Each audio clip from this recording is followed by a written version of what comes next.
صباح الخير جميعاً وأهلاً وسهلاً بكم في بيت السلام والحوار اليونسكو. ممثل سعادة الشيخ محمد بن عيسى الجابر، زميلي السيد إريك فالت ممثل المدير العام، سعادة السفراء، رؤساء وأمناء عامين اللجان الوطنية، الضيوف الكرام السيدات والسادة. يسعدني أن أقدم الجلسة الافتتاحية لمؤتمر موعد للحوار الأوروبي العربي. نجتمع اليوم في إطار سياق دولي يواجه تحديات كبار وتحولات اقتصادية اجتماعية وسياسية تعصف في عالمينا العربي والأوروبي، تستدعي الجهد المشترك، الرؤى الثابتة والعزم الذي يستند إلى الثقة في المواجهة والإصرار على التطور والتحرر والنمو كحقوق أساس لشعوبنا.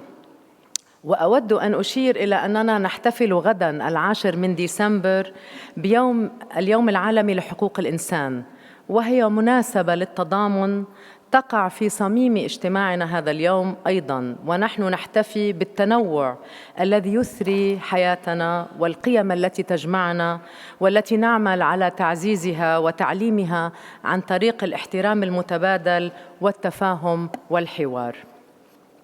Ladies and gentlemen, UNESCO is once again pleased to put and utilize its convening power to gather an array of international experts, national representatives, and members of civil society together with young people from across the world, our two worlds, the Arab and the European, that bridge specializations and domains to support a vision for a brighter future. Today and tomorrow, we will celebrate the 15th anniversary of the enduring commitment of national commissions for UNESCO towards intercultural dialogue between Europe and the Arab world. Let me salute here the foresight and determination of these national partners engaged in this process. We wish them continued stamina and good luck. The health of the Euro-Arab dialogue obviously impacts the global dimension as well. At the heart of this bi-regional relationship are the histories and memories of people who carry forward a common heritage and reconciliation processes. An Arab world struggling with adversity to recall its long history of tolerance and diversity. And Europe, which despite imperfections and uncertainty, offers a modern example of success in the wake of destructive conflict. UNESCO's role here today, especially, is to provoke encounters between the different domains of our competence. Our various high-level experts are here to provide insight into how we can harness cultural heritage in favor of reconciliation and dialogue. The role of decentralized cooperation, the role of the media and education, these are the 4 pillars of this conference. Intercultural dialogue also assumes the active participation of young people more and more. And so we are delighted to have about 21 young personalities supported by their national commissions in this program, an absolutely critical part of the endeavor. And you will hear more about this over the next 2 days. My role is to moderate, so I will stop here and make sure that I can introduce fully our very distinguished opening speakers. Let me start with Mr. Eric Falt, who is the Assistant Director General of External Relations and Information, representing Madame Irina Bokova, the Director General of UNESCO.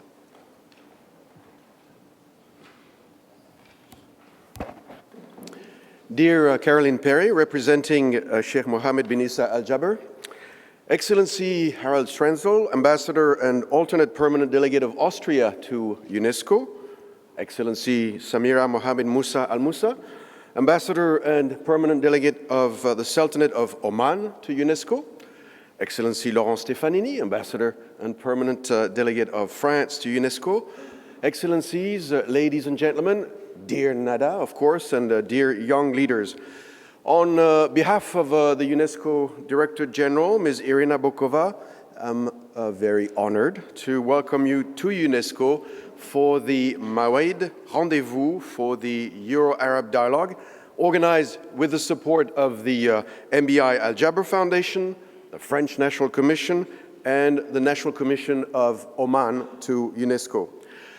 Today, we celebrate 15 years of a dialogue which was launched in 2001 in Geneva by national commissions who are very well represented here today and that I would like to recognize, national commissions of both regions to promote the values of learning to live together.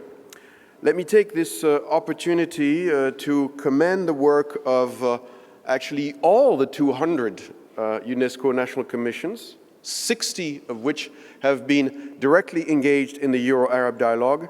This is truly a unique global network for peace and dialogue and an unparalleled interface between UNESCO, governments, and also clearly civil society. We all know, of course, that the need for dialogue has never been so important. The world is globalizing every day more quickly, and societies have never been so connected. But this does not mean, unfortunately, I would add, that there is actually more cooperation or more understanding. There has perhaps never been so much information exchanged on a daily basis across all borders, but this doesn't mean that there is actually more dialogue. And dialogue cannot be reduced to just 140 characters.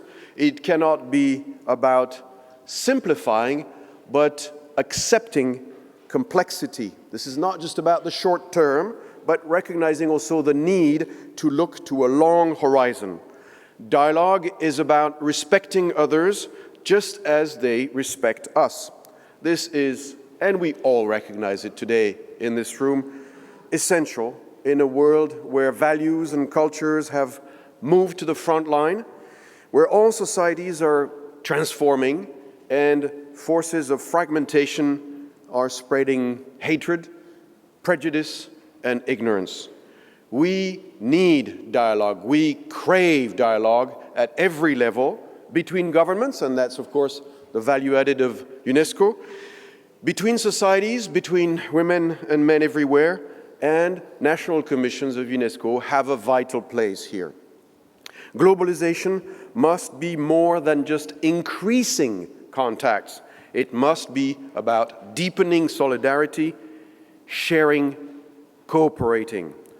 The philosopher Hannah Arendt once wrote that, quote, "We are of the world and not merely in it." And these words must remind us that humanity is truly a single family, that every woman and every man, every culture is woven into the fabric of the world.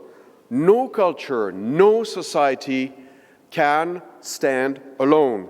We obviously stand together, tied together by empathy, by the binds of a common responsibility also. Being of the world calls on us to develop our imaginations, to respect, to listen, to try to understand others.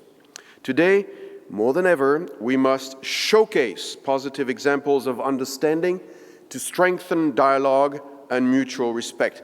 And we must, in particular, we all repeat it, but perhaps don't do enough about it, we must empower young people with the tools and knowledge to resist and respond to hate speech, to all those who manipulate history and culture. We must tackle the critical challenges of exclusion, and we all know, of course, that there can be no lasting peace, no resilient societies without a sense of fairness, justice, and equal opportunities. All of this, I think, clearly highlights the importance of the Euro-Arab dialogue and the activities of this particular network. It's also highlighted in the comparative study of textbooks led by the French and Moroccan National Commissions for UNESCO, in the youth exchanges between both regions, the Connecting Cultures initiative in Oman, but there are also many more examples in this room. A few months ago, I wanted to also point out that UNESCO hosted, I think some of you were probably with us, a fascinating exhibition on the history of relations between France and Oman. This was probably came as a surprise to many delegates, many people who visited, to see that these two countries and two peoples shared a very strong and intense history of economic, cultural, and diplomatic exchanges. And this is also what we celebrate here today. The bonds between people, the solidarity, the dialogue that are sometimes not known or simply forgotten. Mesdames et messieurs, l'objectif de cette conférence est bien sûr de stimuler et de faire avancer la coopération euro-arabe sur la prévention de l'extrémisme violent et la promotion de l'inclusion sociale. Pour cela, nous avons besoin d'initiatives des responsables politiques et du secteur privé, mais aussi de l'engagement des agents de la société civile, de tous les agents de la société civile, des citoyens, des artistes et des médias. Et encore une fois, je reviens à la jeunesse, à l'importance de la jeunesse dans ce dialogue. C'est bien sûr le cœur du programme de l'UNESCO NetMed Youth, dont je salue au nom de la directrice générale les équipes qui font un travail formidable auprès de 10 pays du pourtour méditerranéen pour renforcer les capacités des jeunes, mettre en réseau les organisations de la jeunesse pour le dialogue et pour la paix. Mettre en réseau, c'est toujours très important dans des sociétés qui n'ont pas nécessairement déjà créé ces réseaux. C'est aussi le sens de notre coopération avec des partenaires comme la Fondation Anna Lindh, et je voudrais mentionner ici au passage qu'il y a quelques semaines justement à Malte, qui est lui-même un carrefour des cultures à l'interface de l'Europe et du monde, la directrice générale était présente pour le forum Euro-Méditerranée organisé justement par la Fondation Anna Lindh. Et c'est naturellement tout cela aussi le cœur de toutes les discussions dans les cadres de la décennie pour le rapprochement des cultures, à l'initiative du Kazakhstan ou bien encore du Forum de Bakou pour le dialogue interculturel. Je suis donc convaincu, nous sommes donc tous convaincus que cette nouvelle rencontre permettra aux commissions nationales de l'UNESCO de formuler de nouvelles propositions pour avancer en ce sens et construire des outils robustes, adaptés à la violence des discours que nous entendons notamment sur les réseaux sociaux, et aussi adapté à la force de certains stéréotypes et préjugés. Il faut en effet armer les esprits contre la xénophobie, le racisme, l'antisémitisme qui gangrènent trop nos sociétés, et je me réjouis de la présence aujourd'hui de tant d'intellectuels, d'artistes et de grands témoins qui peuvent montrer la solidité des liens entre l'Europe et le monde arabe. Je tiens bien sûr, au nom de la directrice générale, à saluer et à remercier tout particulièrement la Fondation MBI Al-Jaber de son soutien inestimable. Je vous souhaite donc beaucoup de succès dans vos débats. Bonne journée à tous.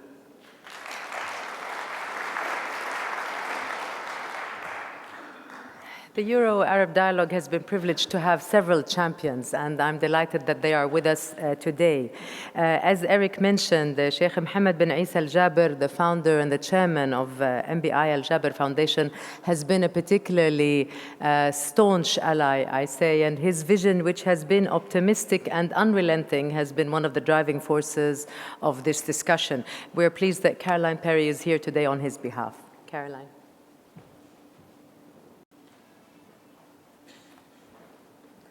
Thank you, Nada, and thank you, Eric. Excellencies, ladies and gentlemen, thank you very much for taking the time to be here today at this, the latest and very important meeting of the Euro-Arab Dialogue Initiative. I'm here representing Sheikh Mohammed bin Isa Al-Jaber, who unfortunately can't be here today. I'm the director of his foundation, the MBI Al-Jaber Foundation. And I'd like to extend the apologies of Sheikh Mohammed that he can't be here, but he has asked me to thank you all on his behalf for attending the meeting, and also to thank everyone at UNESCO, and particularly the UNESCO National Commissions, for all of the hard work that they've done to make this meeting possible. So thank you very much indeed. We at the MBA Al-Jaber Foundation are very proud to support UNESCO's Euro-Arab Dialogue initiative, because really it reflects very much our shared values and the three cornerstones of the work of our foundation, which are education, good governance, and cultural dialogue. As we've heard, the Euro-Arab Dialogue initiative has a long history already, and we've been proud to support it in recent years. And many of you I see here will have been at the meeting that we had in Vienna in 2012. And in his speech at that meeting, Sheikh Mohammed noted that we were in a period of great change in the Arab world. 4 years on, we're still in a period of great change, and the effects of which are being felt not only in Europe, but in other parts of the world too. So this in itself underlines how interconnected we are and how important it is that we build on the positive aspects of this connection. And of course, if we look at our shared histories, we'll see that these connections have always existed to and from across the Mediterranean, or the Middle Sea, to give it another name. So we at the MBI Al-Jaber Foundation have at the very heart of our mission the idea of building bridges between cultures. And this, of course, is what UNESCO and what the Euro-Arab Dialogue Initiative is all about.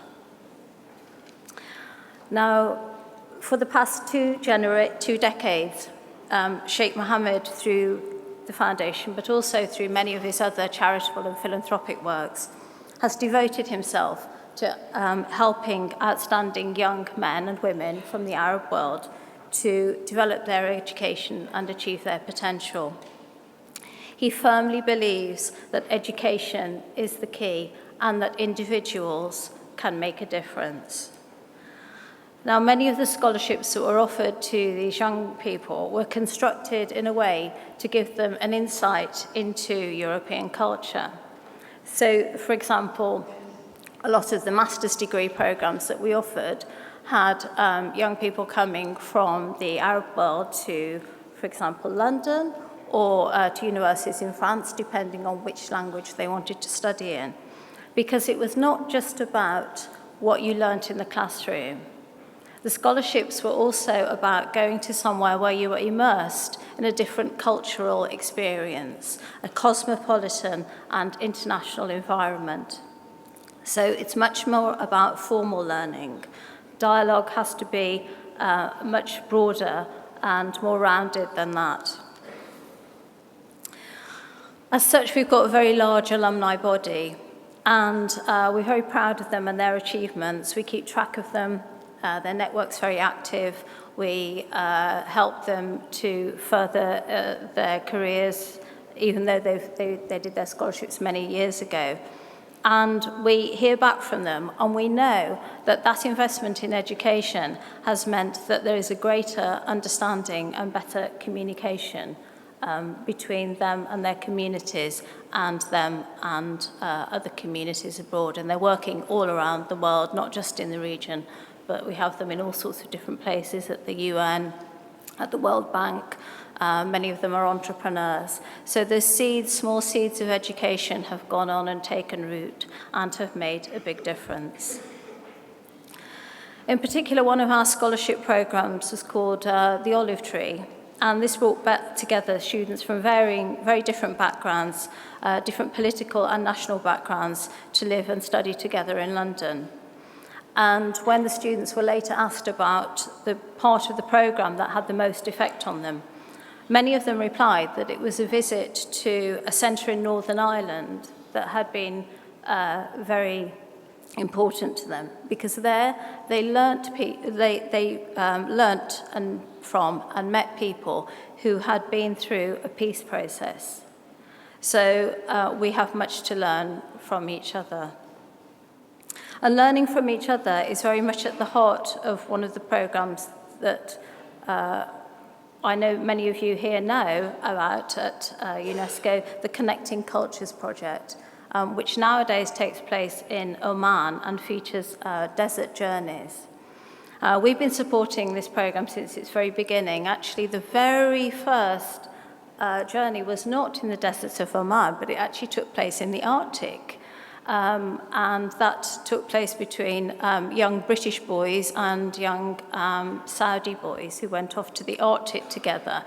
And I can really see why they actually changed it then to going on a desert journey in Oman, which must have been much more comfortable and much better.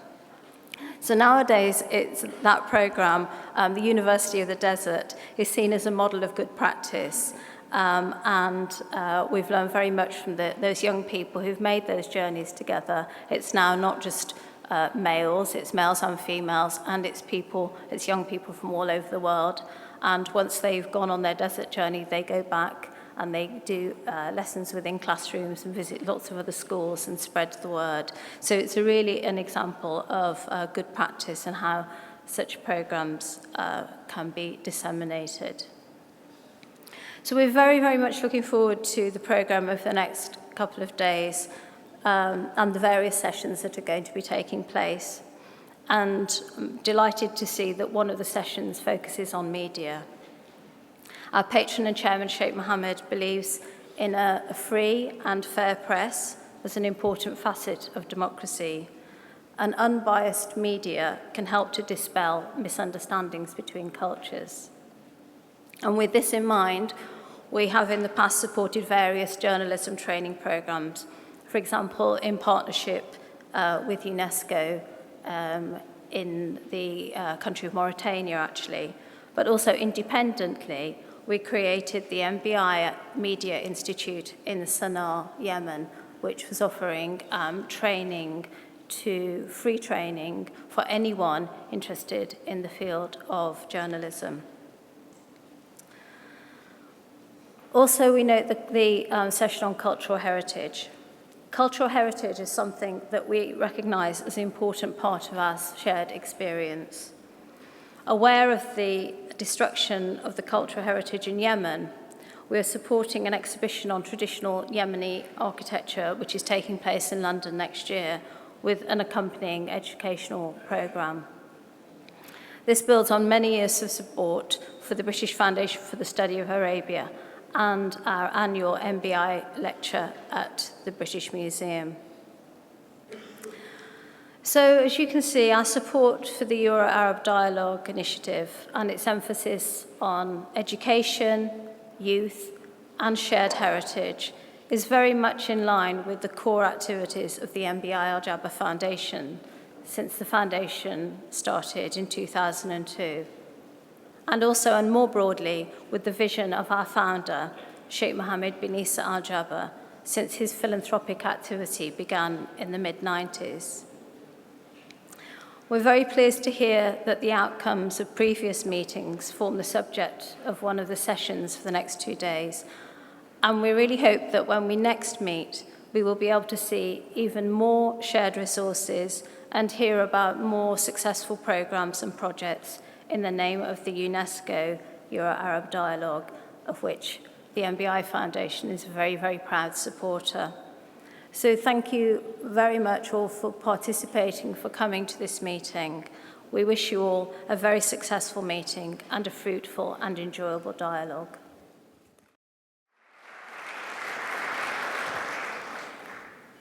Ambassador Harold Stranzel is our next speaker, a long-time ally in this project, I think one of the standard bearers since the time of the Vienna meeting, and we're happy to have him with us today. Excellencies, ladies and gentlemen, the Euro-Arab Dialogue Initiative represents the very essence of what UNESCO stands for: advancing mutual understanding among peoples through education, culture and communication.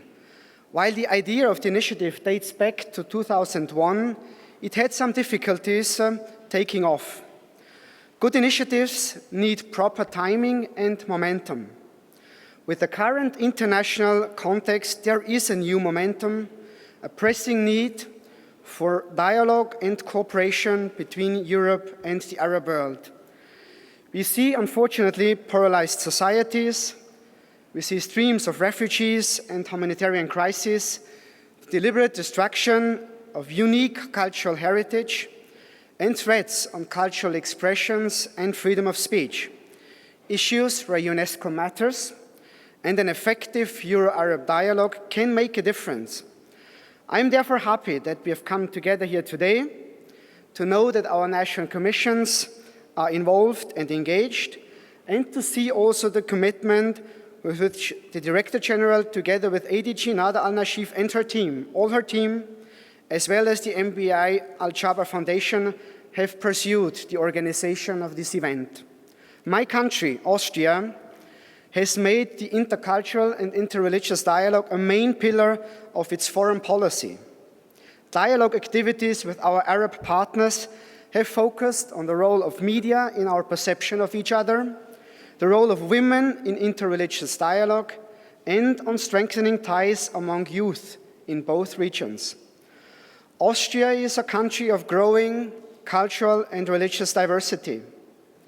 Efforts to contextualize the Muslim faith in Austria have been ongoing ever since the official and legal recognition of Islam in Austria as early as in 1912, more than a century ago. The Islam Act, adopted last year, is an important element to fully integrate Muslims living in Austria. The first nomination ever of a professor to teach the Quran at the Austrian University is a direct result of these efforts. We consider the long official relationship between the state and Muslim communities in Austria a great advantage to strengthen pluralism, eliminate stereotypes, and prevent radicalization. Today, against the growing threats to security and stability and the increasing loss of confidence by citizens towards state institutions, our answer can only be more dialogue. Nevertheless, exemplary, let me mention the Arab-European Young Leaders Forum, a bilateral dialogue format organized by Austria and the Arab League. This dialogue format provides a platform for an ongoing, regular exchange on common challenges. Young leaders representing politics, civil society, media, and the economic sector are at the center of this initiative, aiming at realizing the full potential as multipliers. The forum constitutes a unique opportunity for participatory and results-oriented cooperation in a time when a deeper understanding of our diverse societies is key to success. The fourth edition of this bi-regional Leaders Forum, taking place in Doha, focusing on dialogue and education, youth economic empowerment, as well as sustainable development and protecting the environment, ends today. Traditionally, my country has served as an international platform for various dialogue initiatives. My country is also host to the International Dialogue Center CAICID for interreligious and intercultural dialogue that uses dialogue globally to prevent and resolve conflict, to enhance understanding and cooperation. CAICID, which is also an official partner of UNESCO, is the only intergovernmental organization with a board of directors made up of representatives from major world religions. Especially relevant in the context of our conference today is the long-standing intense cooperation between UNESCO and the city of Graz, the second biggest Austrian city after Vienna, in the framework of the Coalition of Cities Against Racism, provided the approval of member states in new UNESCO category 2 Center on Human Rights and Tolerance Education will be established in Graz in 2017. We will make sure that synergies between the new center and the Euro-Arab Dialogue Initiative are properly explored and harnessed. Fighting radicalization is rightly one of the topics of our meeting today. Only a few days ago, the European Union, Austria is a member of the Union, adopted conclusions on the prevention of radicalization leading to violent extremism and underlined the importance of strengthening cooperation with international organizations, such as the United Nations and also UNESCO. Radicalization of youth is also one of the 3 priorities of the incoming Austrian chairmanship of the Organization for Security and Cooperation in Europe, OSCE. Coming back finally to our today's meeting, in 2012, under the heading of Euro-Arab Dialogue, Contribution to a New Humanism, a high-level international conference of UNESCO national commissions took place in Vienna and adopted the so-called Vienna Declaration. This document already outlines the rationale for having this initiative at UNESCO. While no sphere should be exempt from engaging in intercultural dialogue, be it neighborhoods, be it workplaces, civil society, or the media, the education system and cultural actors play a particular role. UNESCO has unique access to schools via the ASP network, as well as to teachers, and it is the leading global player in heritage protection. So, I do hope that this conference will end with concrete results and a clear action plan for the dialogue initiative ahead of us. In Austria's view, in my personal view, some outcomes should be, first, to re-engage the ASP school network. National commissions and permanent delegations could help to connect actors in education to facilitate the exchange between students in Europe and the Arab region, including on ways to prevent violent extremism. Second, to identify under the umbrella of the successful Unite for Heritage campaign launched by Director General Bokova, heritage protection initiatives in both regions that could be connected, and to start a discussion platform about culture, traditions, and identity in the age of social media. Third, to establish a structured exchange between UNESCO chairs, dealing with concrete dialogue initiatives on best practices and successful projects. And fourth, to identify ways of making the initiative truly intersectoral at UNESCO. And finally, to create a link with UNESCO's Cities Against Racism network in order to engage also local governments, including on the issues of migration and social inclusion and cohesion. I wish you all 2 most fruitful days of discussion. Thank you.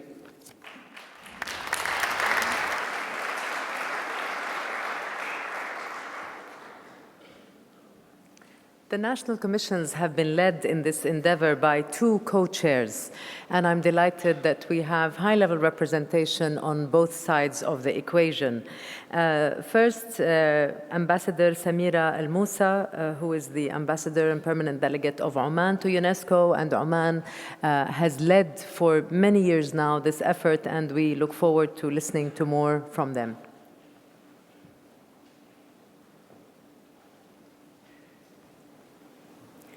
بسم الله الرحمن الرحيم. السيدات والسادة أعضاء الوفود المشاركة، الحضور الكرام، السلام عليكم ورحمة الله وبركاته. إنني أتشرف بالمشاركة باسم بلادي سلطنة عمان في أعمال هذا الاجتماع الهام الذي يعقد تحت رعاية اليونسكو وبحضور الزميلات والزملاء ممثلي الدول المنضوية تحت مبادرة الحوار العربي الأوروبي، حيث أنه من الأهمية بمكان استئناف مسيرة هذه المبادرة نظراً للحاجة الماسة التي يفرضها الواقع اليوم. ولا ريب أن هذا اللقاء التاريخي يترجم التوجه المشترك لإرساء أسس الحوار والتفاهم بين شعوبنا.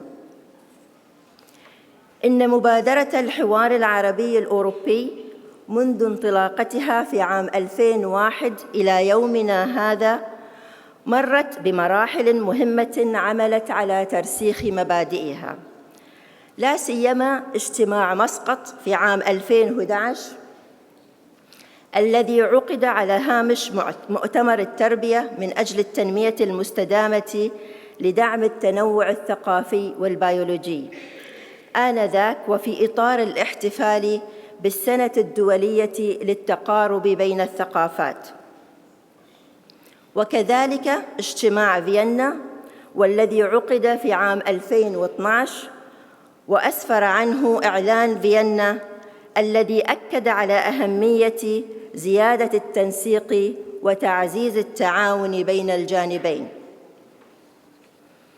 أيها الحضور، لا يخفى عليكم أن ما يشهده العالم اليوم من اضطرابات مختلفة جاءت نتيجة لدوافع متنوعة وتحت مسميات متعددة،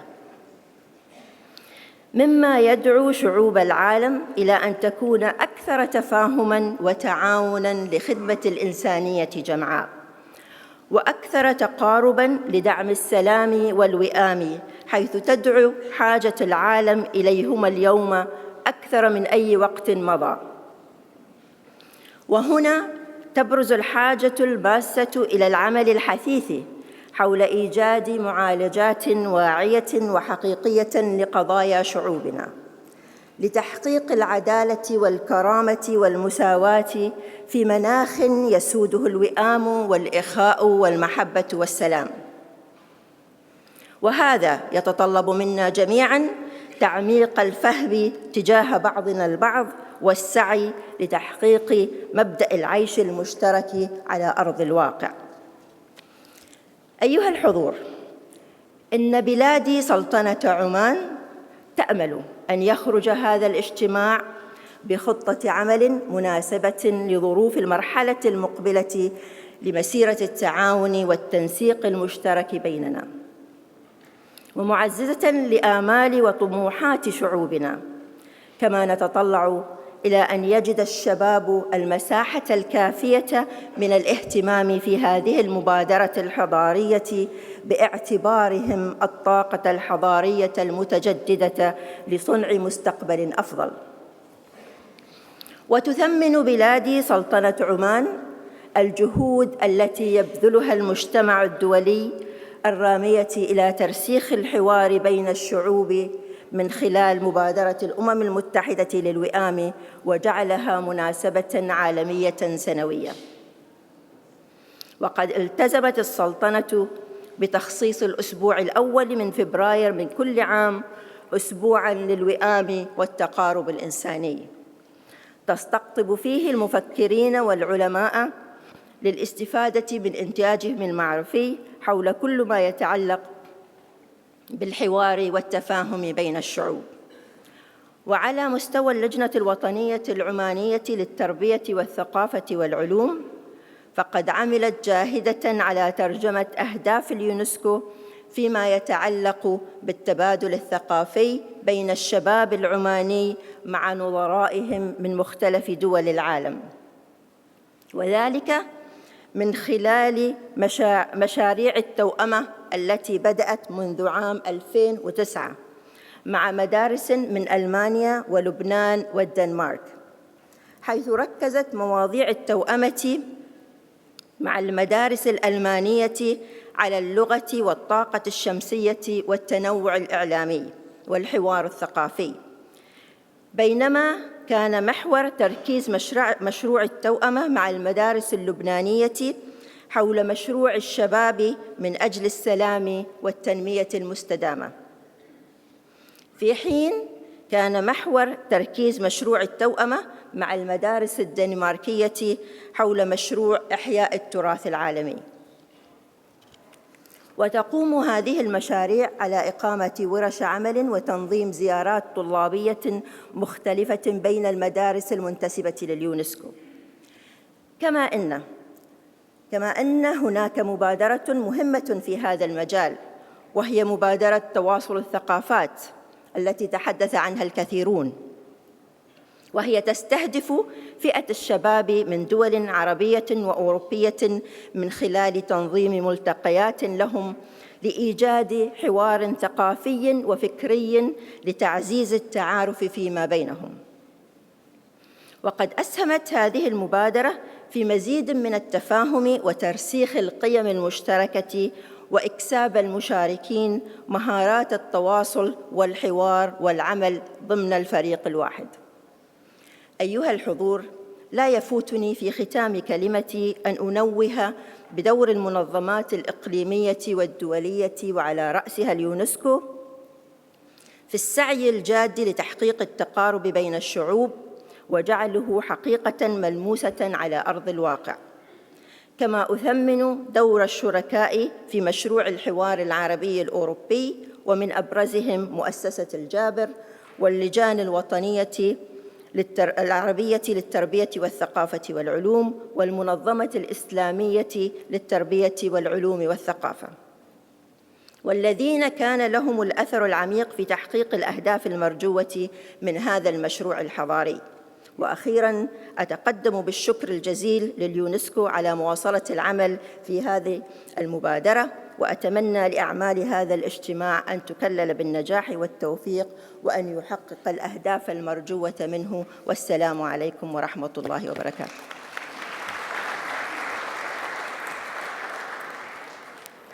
France has been a critical partner, a key player, and since picking up the baton from Poland in the National Commission setup, I think we've had a great sprint to the future.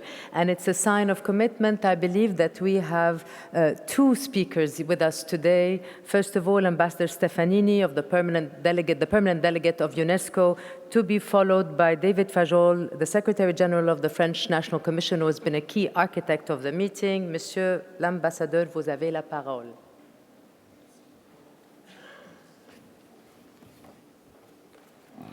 Bonjour à tous. En tant que délégué permanent de la France auprès de l'UNESCO, je suis particulièrement heureux de cette initiative et je dois dire de l'implication de la Commission nationale française, représentée ici par son secrétaire général, David Fajol, puisque nous venons de célébrer hier le 70e anniversaire de cette commission nationale. Et je suis très heureux qu'elle se soit beaucoup engagée dans la conception et l'organisation avec le secrétariat de l'UNESCO et l'ensemble des commissions nationales françaises, européennes et arabes de cette conférence. C'est un sujet extrêmement important que ce dialogue entre, d'un côté, l'ensemble européen et de l'autre, l'ensemble arabe. Et comme vous le savez, la France, par son histoire, par sa diplomatie, par son engagement pour la diversité, par la diversité même de sa société, souhaite jouer un rôle important, un rôle promoteur dans cette relation entre le monde européen et le monde arabe. Nous avons chez nous, en France, 4 millions de concitoyens qui sont locuteurs de l'arabe. Nous avons un enseignement généralisé de la langue arabe dans tous les collèges et tous les lycées de notre pays.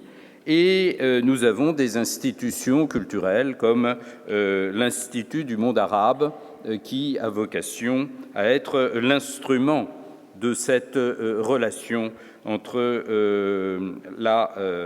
l'Europe et le monde arabe.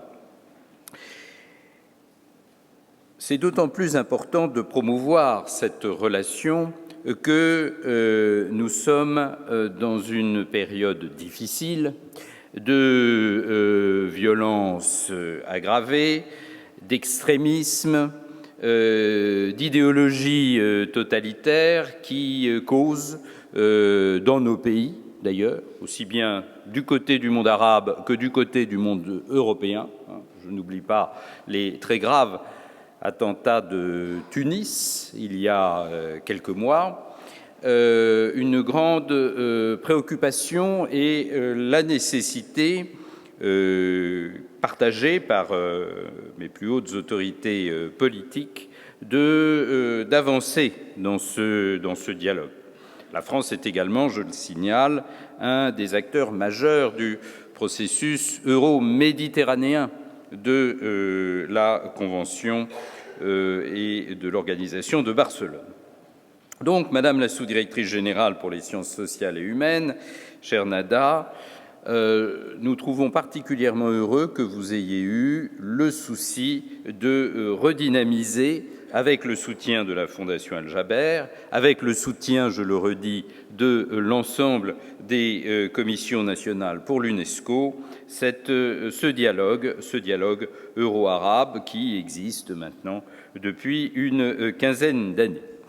L'élément le plus prometteur, le plus porteur pour les travaux d'aujourd'hui et de demain, c'est la présence de ce premier rang, si je peux dire, premier rang d'excellence, de jeunes leaders d'opinion, de jeunes professionnels et qui sont amenés à jouer un rôle déterminant dans l'approfondissement de nos relations. Ce n'est pas un travail interétatique. Je connais bien les limites du travail interétatique. Vous êtes ici dans une organisation internationale, mais il est très important que cette vingtaine de jeunes leaders d'opinion puissent travailler ensemble et faire passer dans chacune des sociétés du monde européen et du monde arabe un certain nombre de